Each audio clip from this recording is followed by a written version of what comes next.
Beautiful. Let's go. Look at this beautiful croissant. I'm gonna take one and cut the top. As we're gonna put liquid inside. Perfect. So now you see that we have a nice hole inside the croissant. I'm gonna fill it with milk chocolate. It's to create a watertight chocolate barrier inside to make sure that as we're gonna put the liquid, it's not gonna leak everywhere. Beautiful croissant ready to be filled. So I'm gonna take my smoother here and we're gonna fill it with ice cream. I'm gonna add some Whoppers. I'm gonna add malted milk powder and we're gonna finish with milk. And then let's blend everything to create our malted milkshake. Let's go.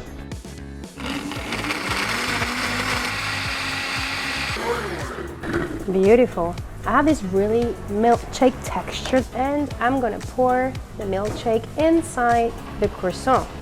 Beautiful creamy texture. I love it.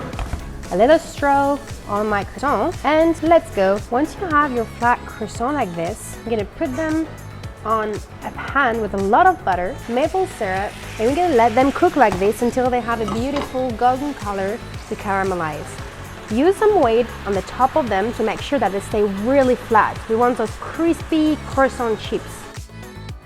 Once you have one side caramelized, I'm gonna remove the top there and flip the croissant to cook the other side. A little bit more maple syrup on this side, that is beautiful golden color, and smash again to let them flat again. So once your croissant is well caramelized, I'm gonna remove them. Beautiful, look at this golden color. So the idea now is to let them set on the side. Let's go.